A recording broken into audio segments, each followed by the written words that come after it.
Joe Biden made a speech this week. I got to tell you, I was ashamed. I try not to take politics too seriously, but it was a disgrace. The guy's a disgrace. I mean, this was, I'm not going to go into it forever because we've talked about Afghanistan and, we all see what it is. But the fact that he promised, let's just play that one clip where he says, we're not going to leave anyone behind. This is back in August talking to Stephanopoulos.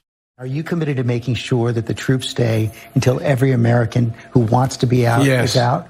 Yes. How about our Afghan allies? Does the commitment hold for them as well? The commitment holds to get everyone out that, in fact, we can get out and everyone should come out. And that's the objective. That's what we're doing now. That's the path we're on. And I think we'll get there. So Americans should understand that troops might have to be there beyond August 31st. No, Americans should understand that we're going to try to get it done before August 31st. But if we don't, the troops will stay. If we don't, we'll determine at the time who's left. And if there are American forces, if there's American citizens left, we're going to stay till we get them all out. Lied. He left. They left. There's hundreds of Americans still left behind. We're not sure how many thousands of Terps, the interpreters, and the loyal Afghans who kind of stuck with us, and whose fault? See, this is what was so disgraceful about this speech. Whose fault was it? Oh, it's the Americans' fault we left them behind. Just cut 11. Since March, we reached out 19 times to Americans in Afghanistan with multiple warnings and offers to help them leave Afghanistan, all the way back as far as March.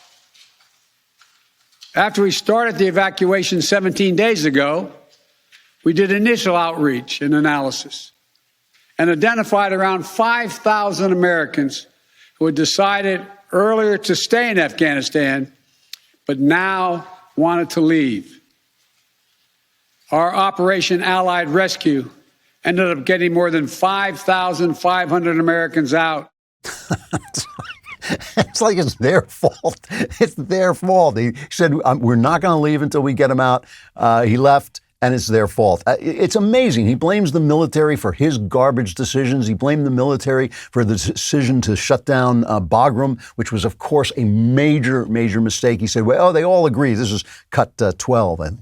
The decision to end the military airlift operations at Kabul airport was based on the unanimous recommendation of my civilian and military advisors, the Secretary of State, the Secretary of Defense, the Chairman of the Joint Chiefs of Staff, and all the service chiefs, and the commanders in the field. He told them what the mission was. He told them that they were leaving, he was cutting the number of troops.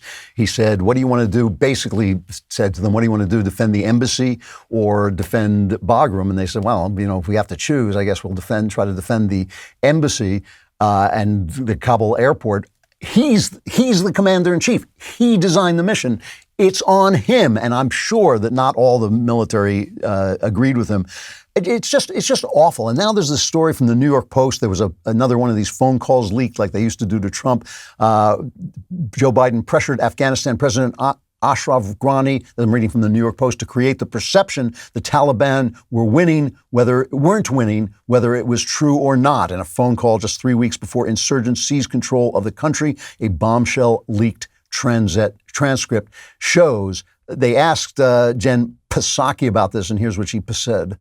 There's some reporting that we'd like to confirm regarding a call in July, between President Biden and former Afghanistan President Ghani.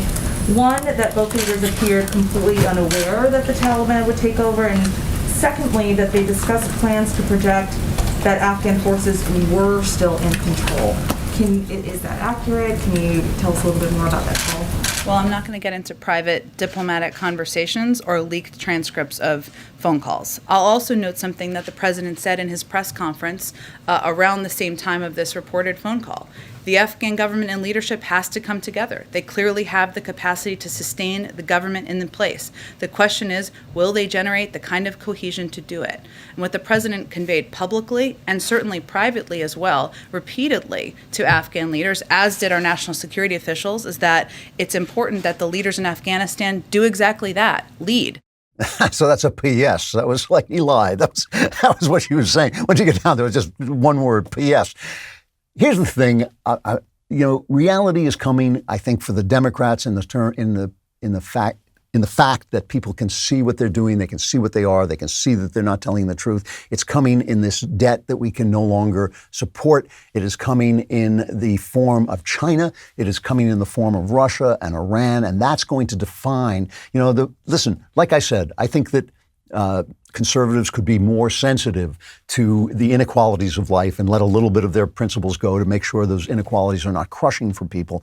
However, conservatives are right. Reality is where identity has to be formed. It has to be formed in reality. We have been so successful so long. We have been living under the one run rule where we were ahead and we thought it could never change. It's changing as we speak. China's on the march. They are moving and they've got a good idea. It's a tyrannical, evil idea, but it's a good tyrannical, evil idea, workable tyrannical, evil idea. And if we want the idea of freedom to continue and to spread, we're going to have to start defending it. We're going to have to start speaking it. We're going to have to start defending it at home and abroad. That means money. That means guns. That means ferocity and keeping our businesses, even if we don't like billionaires. We got to keep them. We got to keep them happy because they create things and make things. We have got to figure this out for the new century, or it's going to be a Chinese century, and you will not like it.